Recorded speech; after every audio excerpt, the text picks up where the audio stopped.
It's going to be good. We've had so many good things happen over the last 5-month period. It's been actually amazing. The people of this country are absolutely incredible people, and I am honored to be with you tonight. It's like this all over the place. We're going to take our country back, folks. We're going to take it back. We're taking our country back. It's gone on too long, too many mistakes, too many stupid people telling us what we're supposed to be doing.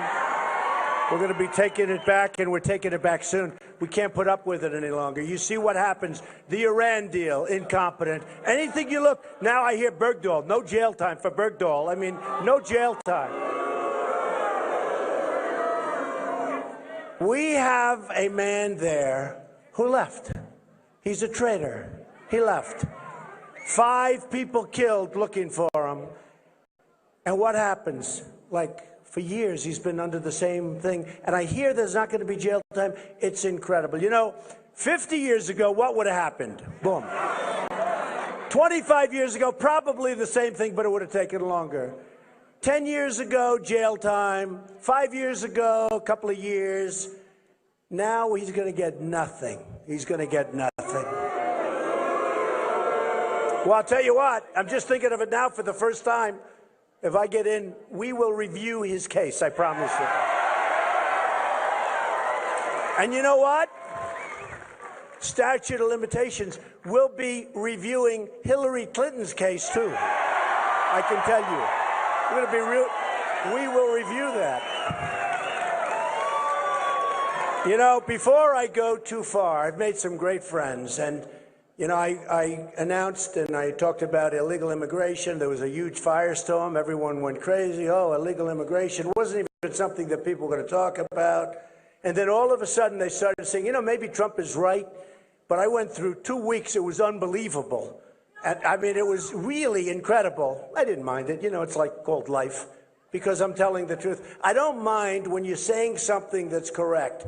And this country needs to get away from political correctness. It's killing us. It's killing us.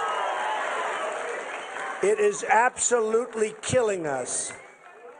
And I announced all about, we talked about what's happening at the border. We talked about the illegals pouring in. And all of a sudden, people started seeing lots of crime, and they started really seeing it. It was focused because it was like a magnifying glass. And we had beautiful Kate in San Francisco who was killed and shot 5 times. And then we had so many others. We had the woman a few weeks ago in California, raped, sodomized, 66-year-old veteran, raped, sodomized, and killed by an illegal immigrant. We have much, much crime, so much all over the place. And a friend of mine, I see him backstage with a group from Remembrance families. You know Remembrance, right? These are people whose families have been devastated by people that weren't supposed to be in our country. People that came here, were forced here by countries that are smarter. And I want to just bring, they're friends of mine, and in particular, somebody I've really gotten to know well, and he's a special man. Could the Remembrance families come up? And this is Jamil. Jamil Shaw. Come on up. And get the families up. Come on up.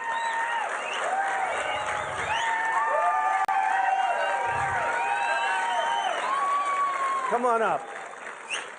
I saw him backstage. We were going to say hello, and I said, come on up and say a few words. These are incredible people. What they've gone through is unimaginable. And Jamil, I've known now Jamil for quite a while, and his son was this unbelievable young man. And I just ask you to say a few words, Jamil. Tell us exactly what happened, please. Good evening. March 2008, my son Jazz, we were at a football camp, a clinic in Pasadena. It was designed for Division I prospects. So, you know, we had a good chance doing some good things. So we were practicing, you know, on our 10th week. On the way home, of course, he asked, can you go to the mall? I'm sure, you know, kids ask that. So, of course, you know, I'd be home by 7. You know, I didn't want to let him go because, you know, L.A. is really unsafe, like Mr. Trump is saying, you know, it's unsafe. But I thought since he was a good kid, he'd be okay. I gave him a chance. Be home by 7. So 7 o'clock came. I called him. He wasn't home. I said, hey, where are you? He said, oh, Dad, we'll be there in a minute. You know, we caught the wrong bus. But we're safe. He thought the same thing. I'm safe. He knew what I was thinking about. And a few minutes later, I said, I'll call you in an hour. I called him back. Where are you now? Hey, right around the corner, old man. So I was like, whoo. I was happy, you know. Whoo, he made it home. And then, of course, I heard 2 gunshots. That's really loud, you know. And I never really heard gunshots before, but it was so crispy. And people who know about guns, when it's really crispy, you can tell it's close by. And I just like, oh, man, I hope this, you know, I just figured he was already shot because I had this feeling. I remember saying, I hope he's not dead. And I went outside and looked, and landed in the street dead. You know, found out he was on the phone with his girlfriend. His girlfriend said saw this guy walking up on him, and he was, uh-oh, what's going on? She was like, well, run, do something. And it was too late. She heard the guy say, what set you from? And and one of the neighbors said, shot him in his stomach. And while he was on the ground, the coroner testified in court that when he was shot in the stomach with a .45, he was on his back with his hands up. He shot him through his hand into his head and killed him. He was dead. And I ran outside and I looked right down at it. I'm looking at his face. And even today, I still can't believe it. You know, it's just not real. You know, I never bounced back from that. You know, it's if you're a parent, or you could be anybody, you know, I always ask people, what would you do? What would you do if an illegal alien in an 18th Street gang was released from the county jail, you know, and into our neighborhoods? We don't know what's going on. That's why we need Donald Trump, because he wants to, he feels what we feel. I mean, he feels what we feel. He's just like us, you know. I know that now, you know. I saw him on TV. I had no idea, but he wants us to be safe. He wants to make us safe. We all love to be safe.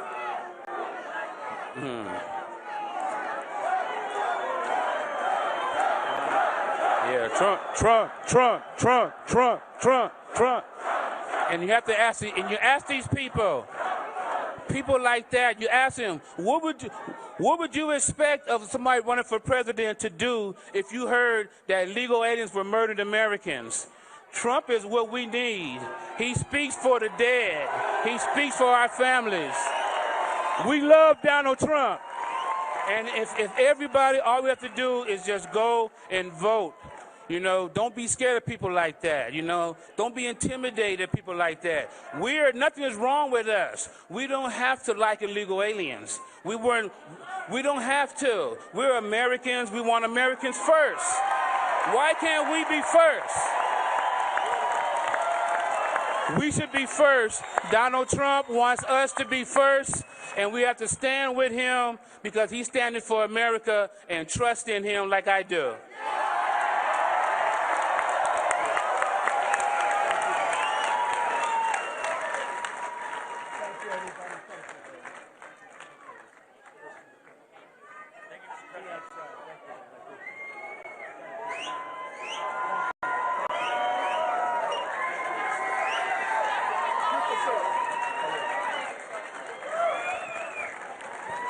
These are amazing people. They're amazing families. What they're going through, you cannot imagine, for no reason whatsoever. Just incompetent people. They allow these people to come into our country. It's a disgrace. It's a disgrace. Okay. So today we had a lot of news, and it was all good. It never gets reported properly by these people back here. Look at all those press.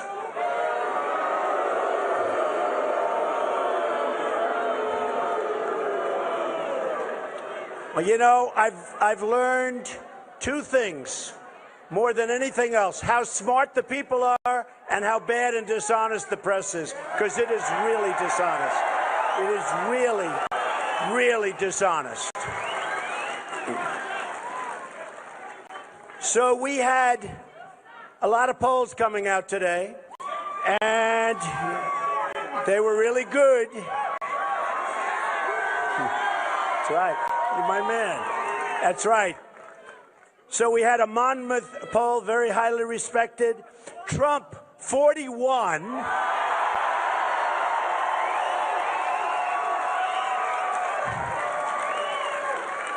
Cruz, 14. And everyone else much lower. I mean, somewhere. So I heard today when they announced the poll, 41 to 14, and I like Cruz, good guy. But I heard, here's how they announced, Cruz surging. So when I heard, this was on television, Cruz surging, so I said, oh, I don't know, that sounds bad to me. Coming up, Cruz surging. Then they say the Monmouth poll was just done. Cruz is surging. Trump 41, Cruz 14. I said, wait a minute. What's going on? I tell you what, they are the most dishonest people. Then you know about CNN. CNN came out just recently, 36 to 16. Gravis poll, highly respected, 42 to 16 to 12 to 11.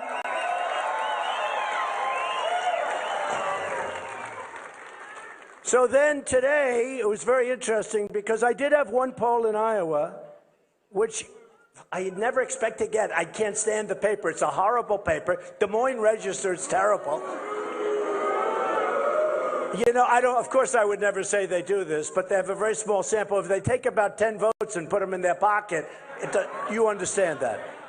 So Des Moines Register was 21-31. All of a sudden, it was like the biggest story I've ever seen. Okay, that was just Iowa. Don't worry about it. It's Iowa. We love Iowa, but I think we're doing great in Iowa, and I expect to win Iowa. We think we're going to do great in Iowa. I get by far the biggest crowds, and okay. So then we had a CNN poll. So CNN today was talking about a poll that wasn't theirs, and I kept saying, why don't they talk about a poll that's theirs? So they just did this poll. It's a new poll. CNN in Iowa, Trump 33, Cruz 20, and then everyone else much lower. So we actually sent a couple of emails, started to tweet a little bit. You know, the Twitter's great when you have between 5 and 10 and 13. We have so many people. We have millions. So we started to tweet. We said, why is CNN not playing their poll? It's their poll. So if anybody has an idea, please let me know before the evening ends. Then we had a Fox News poll, which was a pretty good poll. It was pretty much tied. Then we had Quinnipiac. And Quinnipiac was 28, Trump 27, Cruz. In other words, we won. They call it a tie. They say it was tied. Okay. I mean, sort of win. You know the bottom line? I think we're going to win Iowa. I think we're going to win New Hampshire big. I think that, frankly, if we win Iowa, we run the table. I think, frankly, if we win New Hampshire, which we're way, way, way up, and South Carolina's been unbelievable. And by the way, in Nevada, we're winning big, big, big.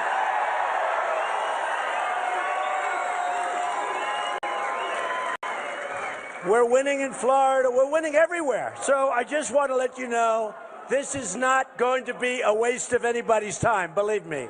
This is going to be something special. Do I hear some noise over there? Yes, I do.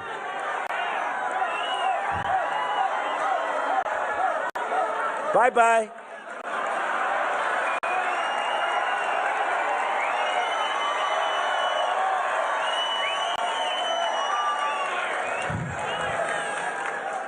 You know, look at all those cameras turned over there. They only turn when there's a protester. They are the worst. They only turn when there's a protester. They never, ever turn unless there's a protester. Yeah, get them out of here, please. Please, thank you.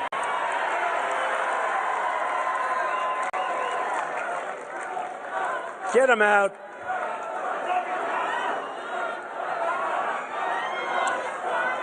What is our country coming to? It's unbelievable. No, it's unbelievable. You know the truth, though? I'll be honest. We should have been doing that for the last 7 years. I give them credit. I don't know why we don't. I don't know why we don't. We have a silent majority that's actually a noisy majority, but we should have been doing what they're doing for the last 7 years. Because what's happening to our country is a disgrace. It's a disgrace. So, all right, thank you. Good job. I love you too. I love you. I do love you. That's why I'm doing this. I had such a nice life. I had such an easy life. Now I'm doing this. Give me a break. We're going to make America great again, folks. We're going to make America great. And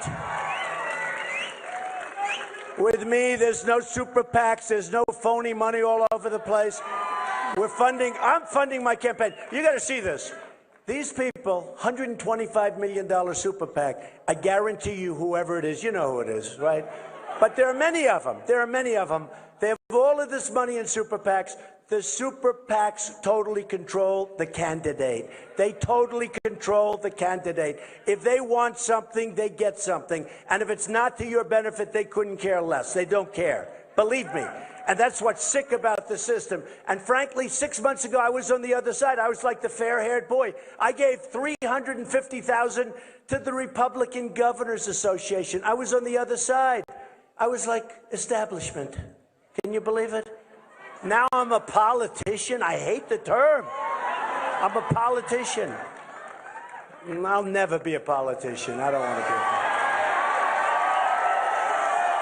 Don't want to be a politician. They had one case where a super PAC, for a nice guy, he's a nice guy, so I'm not going to mention his name, but it was on the front page of the Los Angeles Times. A super PAC raised $6 million. By the time everybody took their slice and their cut, they were left with $140,000 for the campaign. Think of it. Now, that's a pretty good business. You guys ought to try it sometime. Pretty good.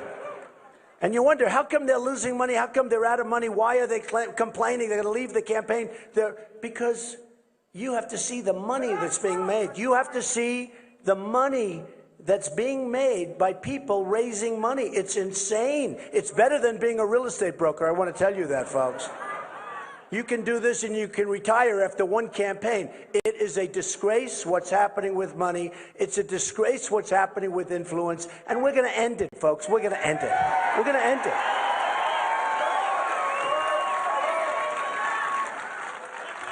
So, when I started the quest, remember the famous escalator ride, right? Coming down.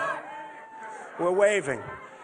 But I made a decision. I said, look, you know, it takes guts to run for president. It really does. I never did this stuff before.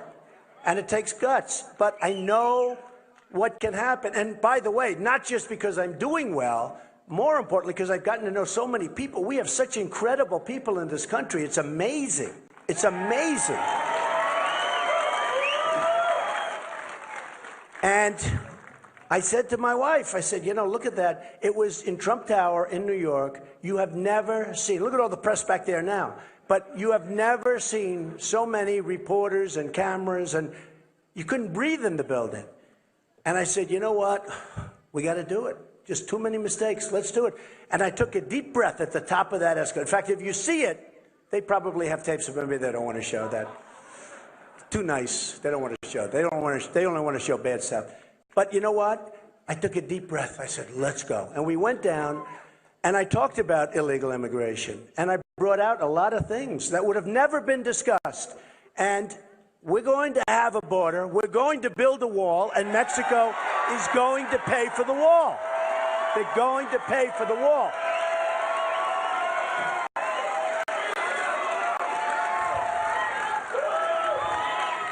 Now, a lot of the people that are running against me, they say, oh, well, Mexico will never do that. Why would they do that? Because they're politicians. They have no idea. They don't know business. They don't know business. Look, Mexico, I love Mexico, just so you understand. I love the Mexican people. I have thousands that have worked for me over the years. They're fantastic people. But their leaders, right? Do we love Mexico? We love Mexico. I agree.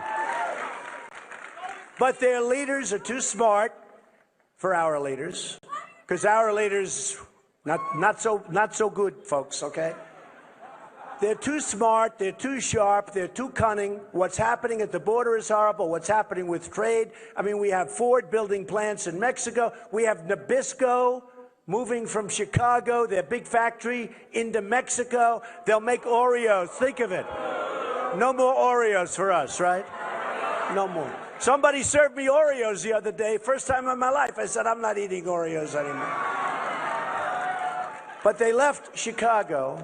They left Chicago, and they're going to be moving a big plant into Mexico. Tennessee, a great state. They thought they had it made with this car company. All of a sudden, at the last moment, the car company announced they're going to Mexico. It's out of control. It's out of control. So Mexico is beating us at the border. They're beating us at trade. Now, here's the story. Mexico is making, we have a trade imbalance. We have an imbalance with Mexico of over $40 billion a year. And that doesn't include drugs. The drugs, you can probably double it. Who the hell knows? That's free of drugs.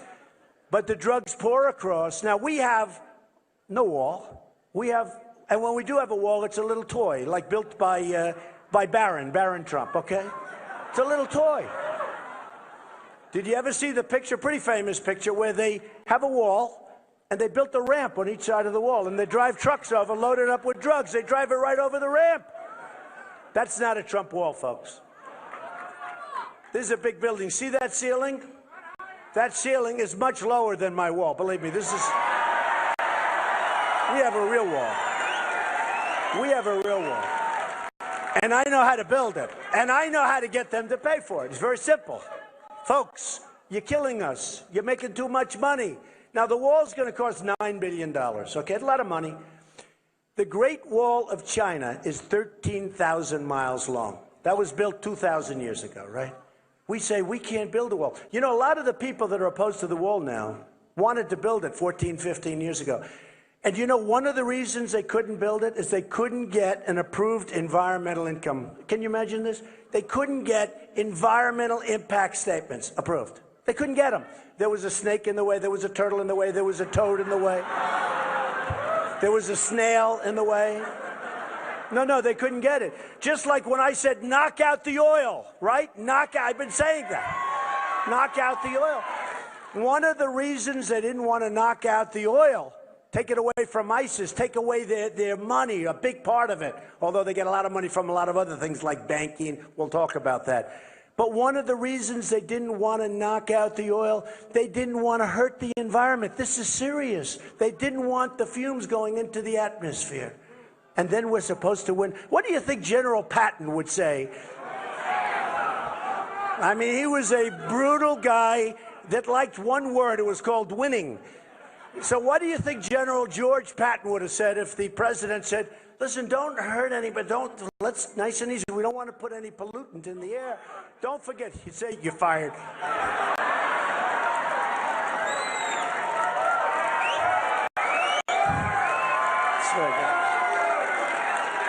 Now, can you imagine? Now, we have the General Pattons, and we have General MacArthur. We have great generals, potentially, in our midst. I mean, they go to Annapolis, they go to West Point, they go to Air Force Academy. These are great people. We have great people. But probably the best ones are kept down. We lost a good general 2 years ago because he was foul-mouthed.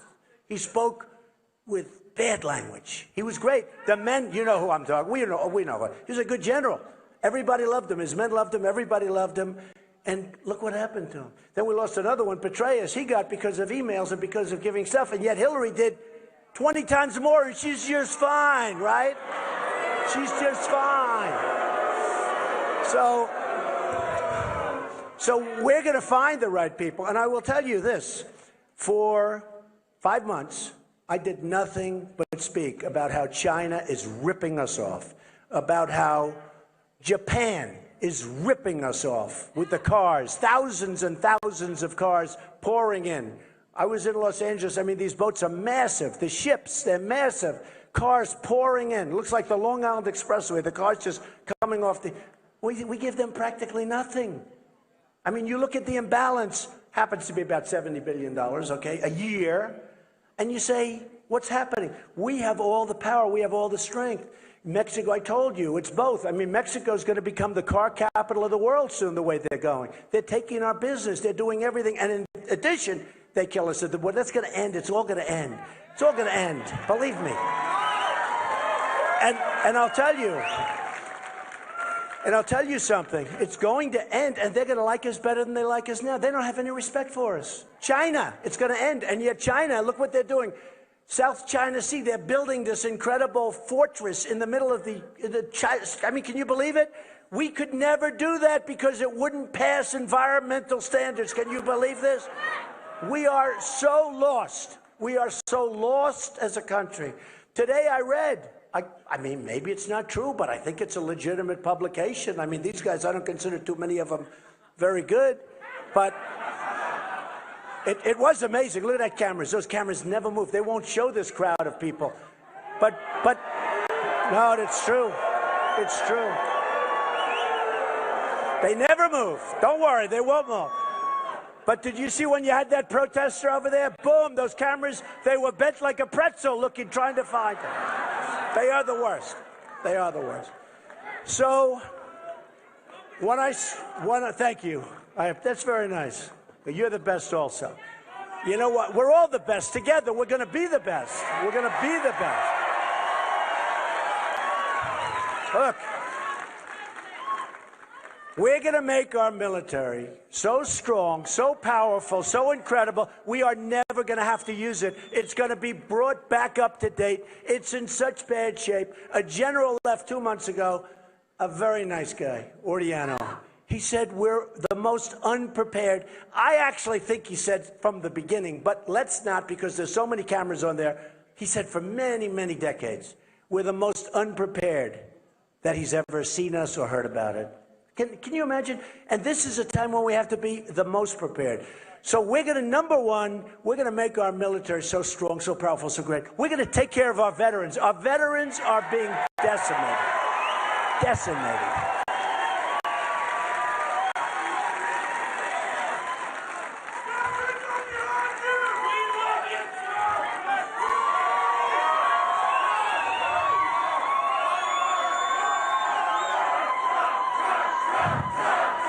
Thank you.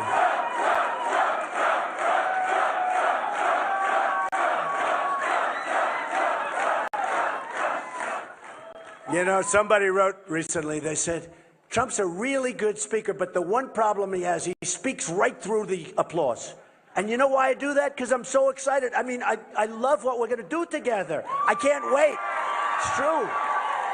No, I love what we're going to do together. We have so many great people, so many incredible people, so many smart people. They get it. I mean, how the hell do I get 41 and 42%? Again, this is against 15 people, by the way. This isn't against 2 people. By the way, you know, Gravis at 42, and the big one today, Monmouth, came out at 41. Let me just tell you, if that were against 3 people, I'd be happy, because that would mean I won, pretty much, right? But this is 15 people we have that. A couple have left, a lot are going to start leaving, which is nice. It would be nice to have some more time to talk. It's so many people. There's so many people, and many of them don't have a chance. You say, what are you doing? Just go home and relax. Go home and relax. So, and by the way, some really good people. I have to tell you, on the stage, you really do. You have some great people. I've gotten friendly with some of them, and they really are outstanding. I won't tell you the names of the ones I think are good, because I want you to not even think about it. But you have some people that are excellent, some really good people.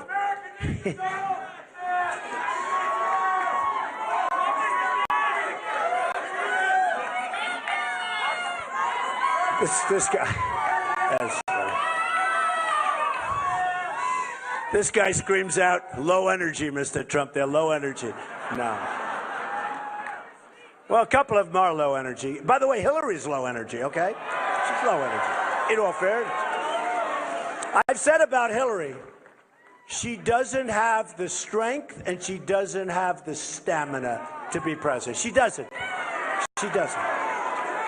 And the last person she wants to run against, you know, the Fox poll had me winning. Nobody talks about that. They, you know, they find one word. The Fox poll has me winning. They never report it. They hardly reported a Fox.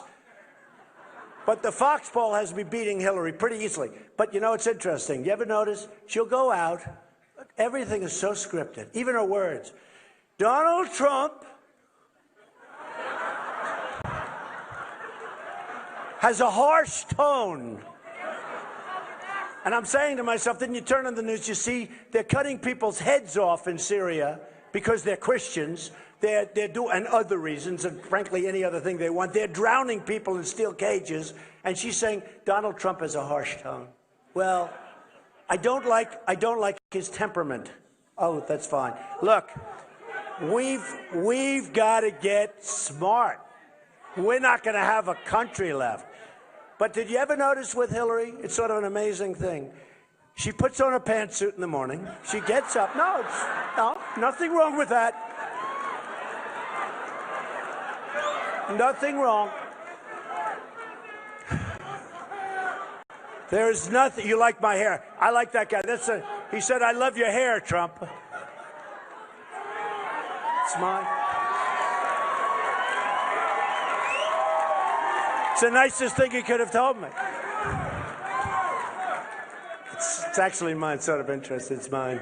People now all believe it. I mean, you know, through this, be awful tough to get away with phony hair, right? After what but anyway. But, you know, so Hillary, she gets up and she goes and does a meeting and she's going to have like 3 or 4 people. It doesn't do this. First of all, she can't draw crowds like this. She can't draw. She'll get 200 or 300 people. I won't mention names, but a couple of the candidates last night, one had 51 people, they counted it. One had 153. We have, what, 4,000 or 5,000 people here. It's like packed. Place is unbelievable. And you know, I have some beautiful stuff in Las Vegas. There's plenty to do here. So when you come out, and we can't even give you seats because there's too many people. Sorry about that, folks. We had seats. We had to get rid of the seats. There's too many. But I think that's okay. You're all strong. But think of Hillary. Wait a minute. Think of this. So because we do need strong. We need stamina. We need really, really strong and smart. We need smart. We can't have, you know, I've known a lot of people over the years. They're really strong, but they're stupid. Okay? That's no good. We need strong, but we need smart. But Hillary, so she goes out, does an event. Then you don't see like 5, 6 days go by, right?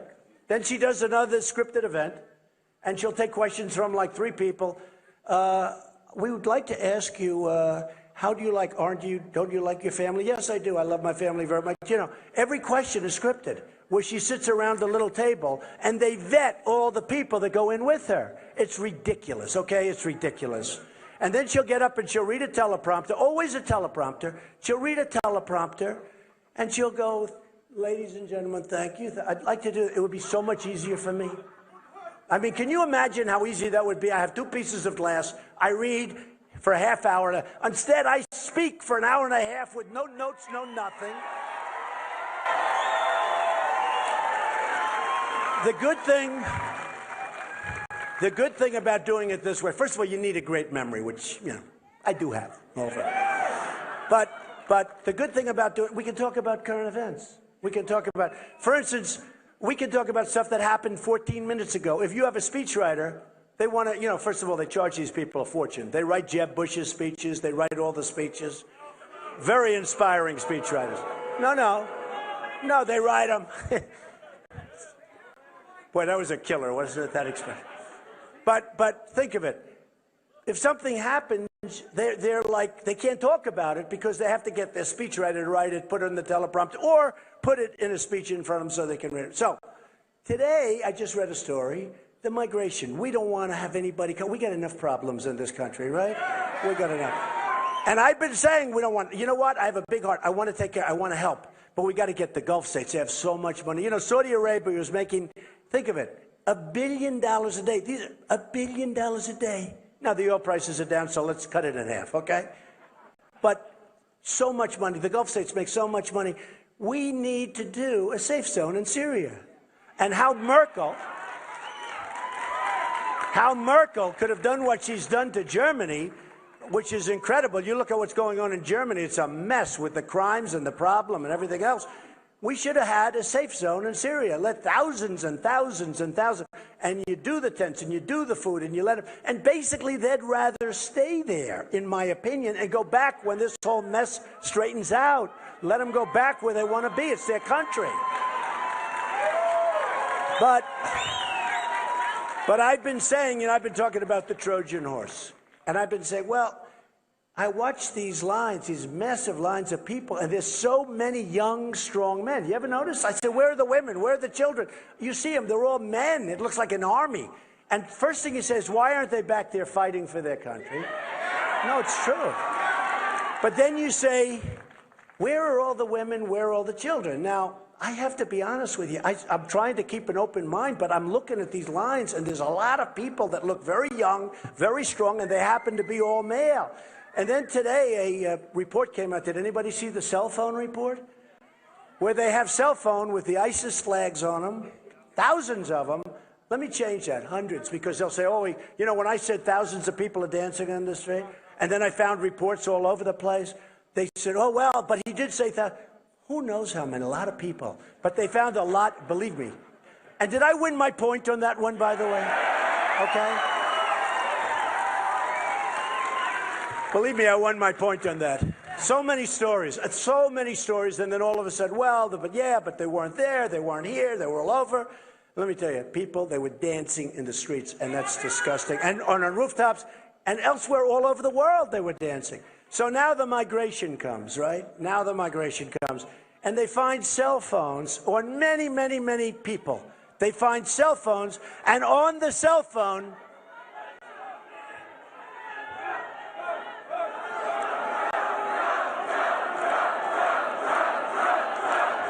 I don't get it.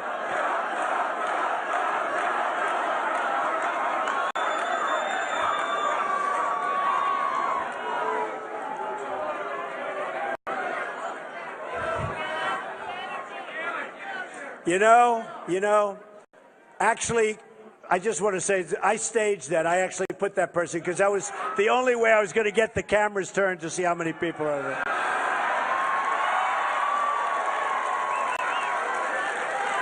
They turned so fast. So they found many, all over the papers just now. Just happened. Many with the flag, with beheadings, with horrible pictures on them. First of all, I say, isn't that terrible? Then I say, how come people in a huge migration line, now, how come they have cell phones? What's going on? Think of it. Why do they have cell phones? I mean, you wouldn't think the cell phone would be exactly #1 on priority. They have so many cell phones. Anyway, here's the story, folks. We're not going to take them into our country, and if we do take them in, they're going back if I win. They're going back. They're going back. They have to. They have to.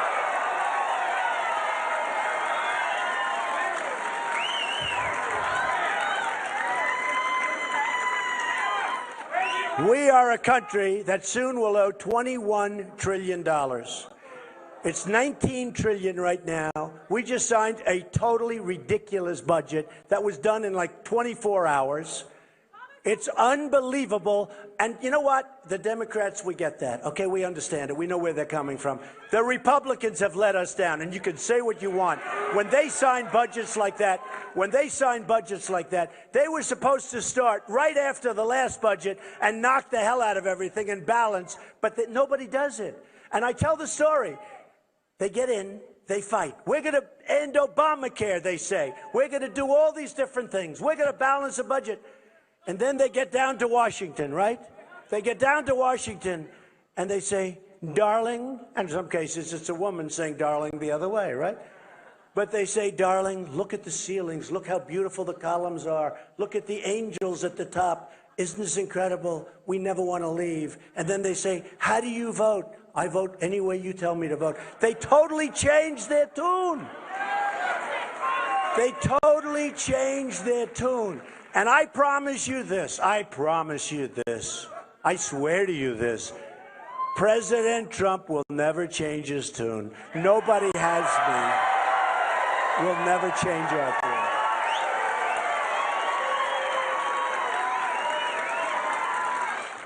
So, I love you too, man. That was a very tough, strong-looking guy that said that, but I still love you. Thank you very much. So, when I started, thank you. When I started, we were talking about all these things. We were talking about China. We were talking about, and we will repeal, we will replace Obamacare. It's dying anyway. By the way, folks, it's dying anyway. In 17, it's dead. It's all the wrong people joining, the wrong income. It is a mess like nobody's ever seen. It's dying. We're losing our doctors. You know, the insurance companies make a fortune. They took good care of Obama. They're the big beneficiaries. We're going to get rid of the artificial borders. We're going to have real bidding. We're going to have great insurance. It's going to be less money, and it's going to be good. Your premiums are going up right now, 25, 35, 45, and 55%. Your deductibles are through the roof. You'll never even get to use it unless you're dead. You won't get to use it, and it's a disgrace that it was ever approved in the first place.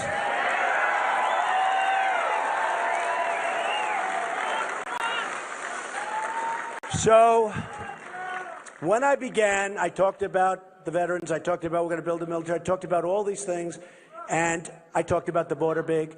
And then what happened is Paris. That was a big one. That was horrible. These people are animals. And I tell the press, they were saying the mastermind behind the attack. The mastermind. Did you see the mastermind? I call him the guy with the dirty hat, right? No, the mastermind. They build them up so big. And then they wonder why the internet is taking our youth where they're going out and they're fighting for ISIS. They're fighting for ISIS. They build these people up like they're Robin Hood. And so big. And they use the word, all of them, they use the word mastermind. And every speech I'd say, don't call him a man. And you know what? Now they're not calling him mastermind anymore. It's really true. The press is not doing it, which is great. Which is great. They say he's brilliant. He's brilliant. What? They drop a few people into these various rooms in France and they start shooting everybody. And by the way, the guy that was talking about gun control over there, just so you understand, instead of hundreds, Paris is the toughest. You talk about gun control. Paris has the toughest gun control just about in the entire world. France has the toughest gun control just about in the entire world. If a few of those people that are now dead, if a few of those people had guns strapped to their ankles or strapped to their waist, you wouldn't have the problem. You wouldn't have the problem.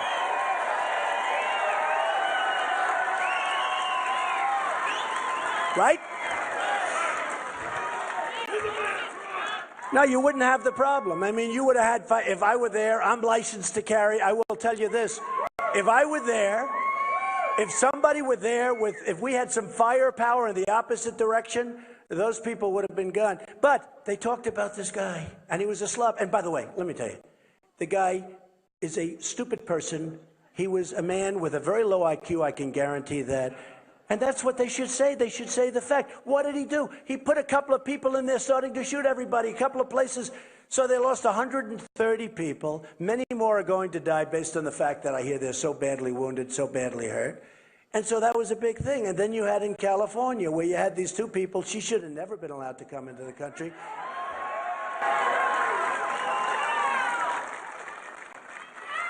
The system totally broke down. She came in on a visa, fiance visa. Oh, so romantic. Isn't that wonderful? She's just wonderful, right? She came in on a fiance visa. Nobody ever even heard of a fiance visa. Nobody. Did you ever hear of it? Fiance. So she was radicalized. He was probably radicalized before, but maybe, who knows? I mean, you know, these people. And tonight I heard, you know what? The bodies are there. And they're having a hard time because they want to send his body or her body back to where they came from. Can you believe it? No, can you believe this? They want to send the body back on an airplane. You know, how crazy.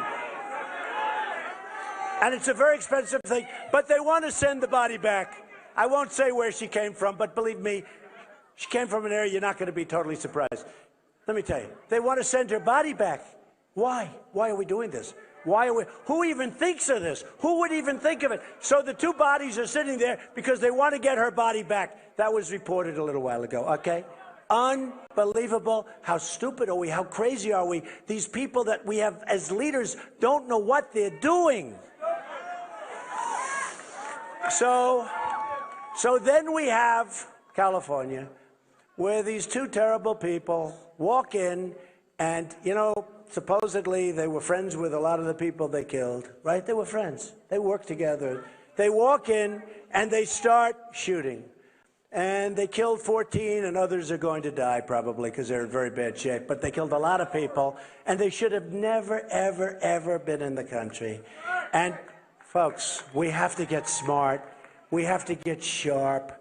And, did you hear about the woman that wouldn't say anything because she didn't want to racially profile? Did you hear that? Or some guy. They didn't want to racially profile. They thought it was a little strange. There are bombs lying all over the floor. They thought a lot of things were going on that were a little unusual, but they didn't want to call the police because they didn't want to racially profile. Now, that to me sounds like a lawyer giving them, because they said, you probably know, they know that you know what was going on. How about this? Say racially profiling, okay? I mean, what's going on with us? What's going on? And you have thousands of people out there that are looking to do the same damage. We have to get smart. We have to get tough. We have to be vigilant. We have to be vigilant. We have no choice. And, every once in a while, you have like a protester start screaming. And I say to myself, I wonder if I took that person, it's a person, and sat down for a half hour. We're all looking for the same thing. Whether you're Democrat, liberal, conservative, Republican, aren't we all? Well, we want safe, but we all sort of want just overall what's good for the country. We want to get rid of our debt. We don't want to have China rip us off, which they are doing big league. I mean, look, I love China. China, they pay me millions and tens of millions of dollars for apartments. Who's nicer than China? I have the largest bank in the world as a tenant in one of my buildings. I mean, I get along great with China, but they're too smart for our leaders. They devalued their currency, the biggest devaluation they've had in 20 years, 2 decades. Think of it, 2 decades. They never thought they were going to be able to do it, but because we have so many other problems, they went and devalued their currency. They're killing us. They're killing us. They're all killing us. Japan has done a great devaluation, and that's one of the reasons. My friend, I tell this story all the time. My friend, he's an excavator. He excavates. He's a great excavator. He always buys Caterpillar tractors. Look at their stock. It's tanked. And I could have told you that 6 months ago because he told me the story.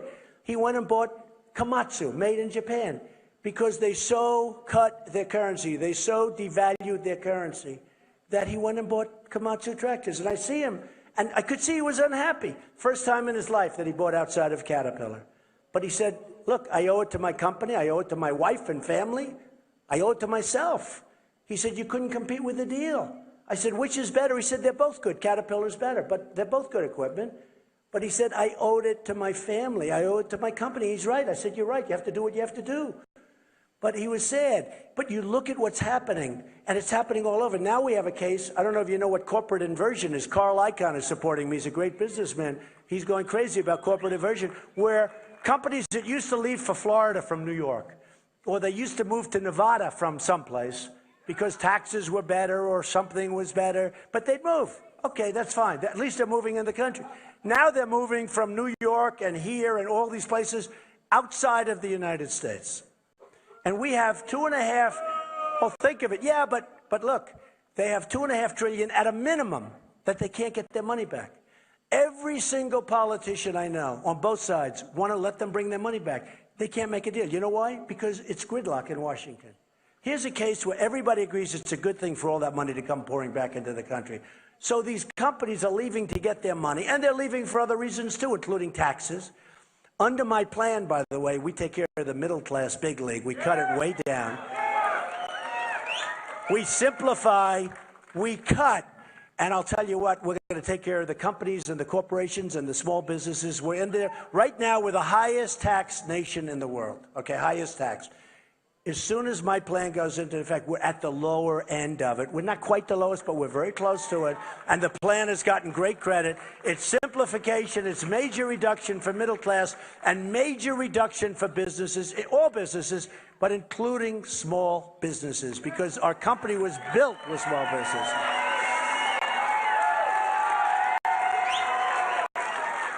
And you're going to see some great things happen. And you're going to see it happen with so many different ways. As an example, Common Core. What a disaster Common Core is for education. Think of this, same thing. Think of this. We have, in terms of students, we have the highest per pupil. We spend more money by far than anybody else. And yet we're ranked 28 in the world. We have third world countries that are better than us in terms of education. So we spend much more than anybody else. We're number one, but by a lot. And yet we have. And then you'll have a Jeb Bush and these other people saying we love Common Core. They want your children in Nevada to be educated by some bureaucrat in Washington. Who understands this? Who understands it? Who understands it? So we're going to take care of the Second Amendment, number one, and we're going to take care of Common Core. That's going to be gonzo. That's going to be gonzo.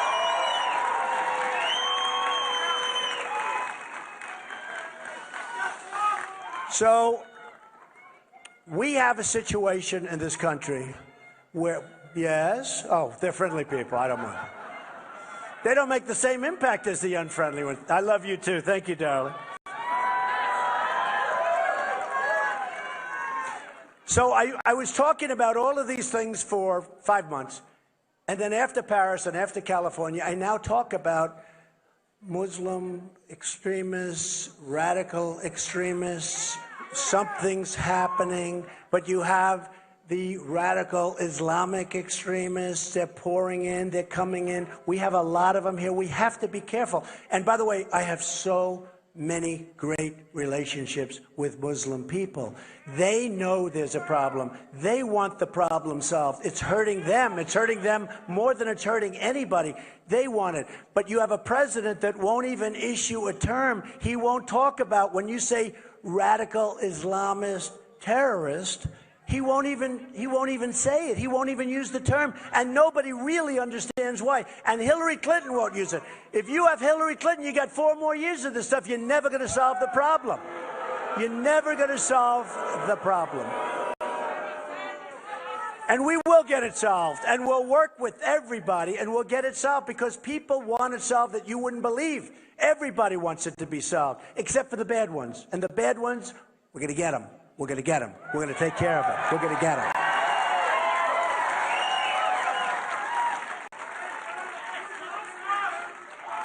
So what happened is when the polls came out, they said, who's best on security? Trump. Who's best on the border? Trump. No, it's amazing. They go, who's best on the economy? Trump by a mile.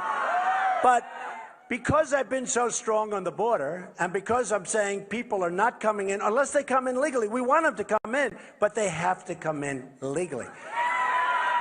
So I think as an overthrow, because to a certain extent it's a similar problem, as an overthrow, people said the border, it's Trump by a lot. I don't mean like by a little, I mean by many times. And what happens is, thank you. Where is that man? I like that guy. Thank you, man. Thank you. But because of the border and the fact that, hey, look, if we don't have a border, we don't have a country. We don't have it. We don't have a country. So all of a sudden, these polls are coming out that who's the best for terrorism? Trump. Who's the best? The only thing I don't do as well on is a lot of people don't like me as much as they like other. Who cares?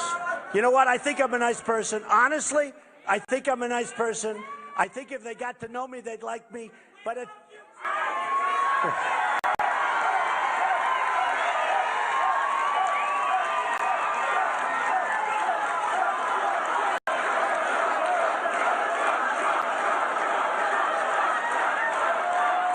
Thank you. Thank you. You know, a really nice woman at one of the rallies, because everywhere I go, we have crowds like this. We have massive crowds. I mean, we go to Iowa. We have the biggest crowds, but not like by a little bit, but by thousands bigger than other people. We have far bigger than anybody else, and that includes Bernie Sanders and Hillary. I don't know why. She's beating him in the polls, but he gets much bigger crowds. But we have bigger crowds by far than anybody. But you know, I meet at one of the rallies, I meet this wonderful woman, and she said to me, Mr. Trump, I'm voting for you. I love you. You're so good. But do you think you're nice enough to be a president? And I said to her, and I meant this, I said, first of all, I really think I'm a nice person. I love helping people. That's why I'm doing this. I want to do something good. But I said, but I'll be honest with you. this time, I don't think niceness is going to matter. They want competence. They want smarts. They want toughness. They want somebody that's not going to make a deal where we give Iran $150 billion.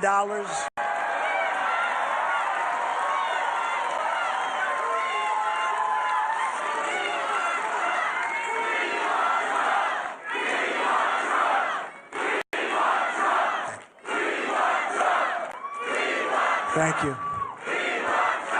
Thank you. People are tired of it. I'll be honest. People are tired of it. We're fed up. We're fed up. We're really fed up. And you know, it's the story. You hear the song we play, and are we going to just continue to take it? We're not going to take it anymore. We're not going to. And I think what's going to happen, and it was reported on one of the big newspapers, that if Donald Trump gets the nomination and runs against Hillary Clinton, it will be the biggest election of all time in this country. And I think that's true. I think that's true. Which is a good thing, because a lot of people don't vote. Hey, look, I backed McCain. He let us down. But honestly, that was a tough thing, because the economy was cratering, and the guy said I was. But we backed McCain, and it didn't work out. We backed Mitt Romney. He should have won. He lost. I don't know what happened to him. That final month, he got lost. Something happened. So I backed McCain, didn't win. I backed Romney, didn't win. I said, this time I'm doing it myself, okay? Doing it myself.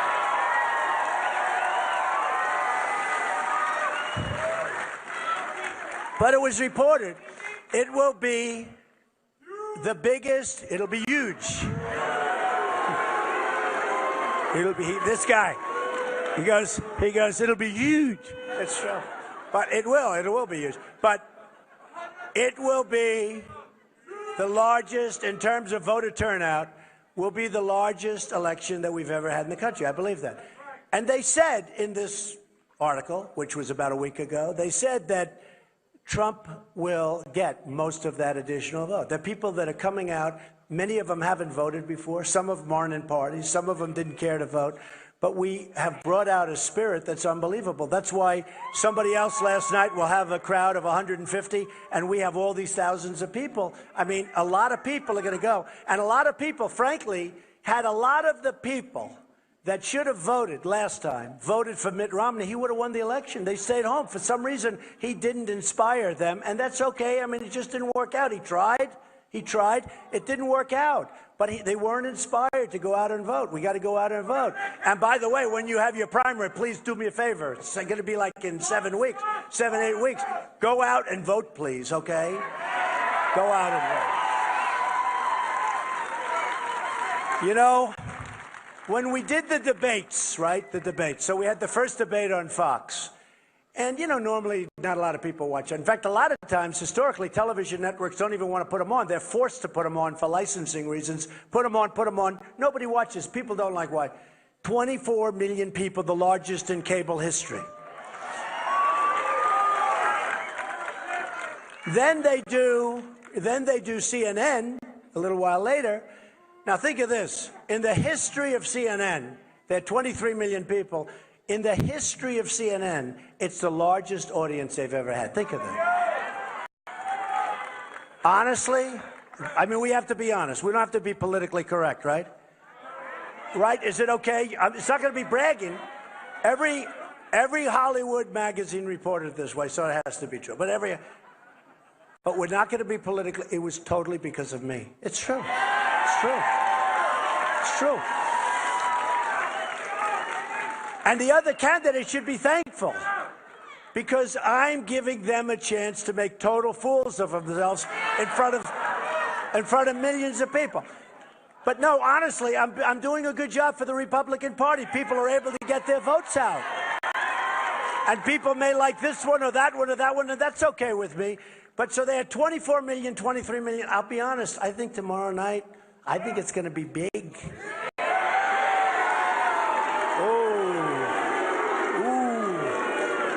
And they're all coming after me. I heard today, I'm watching, I'm saying, man, this is like crazy. Who's going to attack Trump first? Will it be this one? You know, he's taken down 7 so far. You know, if you look, so far, everyone that's attacked me has gone right down the tube, so that's a good. That's good. No, but they're all saying, and who's going to, my son is here, Eric Trump. Where's Eric? Where's Eric? And this is Eric. He's a great boy.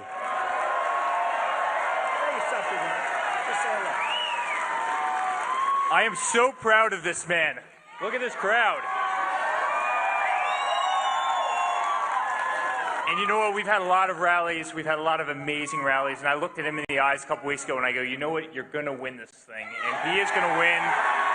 And we are going to win. And we are going to make this country great. So, proud of you. Love it. Good boy. So we're watching television before we're hearing all these announcers saying, well, who's going to take on Trump tonight? Who's going to hit him hardest? And I'm saying to him, yeah, I would say bring him on. Who cares? What difference does it make? But I would say it won't be this will not be like an evening in paradise for me. Do we agree? Look, you have a lot of smart guys. They have their views. We have our view. And I think for the most part, think of it. It's common sense. I mean, really. There's so little common sense that our country has and our leaders has, and even the candidates, they don't have any common sense. Now, a lot of them are because they've gotten so much money from so many people. They're controlled like puppets. I mean, they're controlled like puppets, folks. Believe me, they're controlled like puppets. I'm not controlled by anybody. I'm not controlled by anybody. I'm actually controlled by you. I'm controlled. No. I built a great business, an amazing business, some of the great assets of the world. I have a beautiful building right down the road. I have some of the great, and by the way, they all said, he's not going to run. And I ran. Then they said, well, he'll never file Form A. That's basically a little form where you sign your life away. I signed Form A. Then they said, well, he'll never sign financials and he'll never put them in. And if he does, he'll wait a year. He'll wait because you have a lot of extensions you're entitled to automatically. I said to my accountants,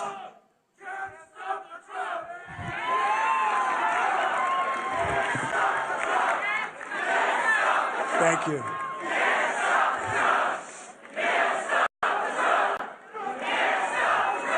You know, when these four guys started jumping up and down, I said, wow, they look like rough protesters, but they were on my side.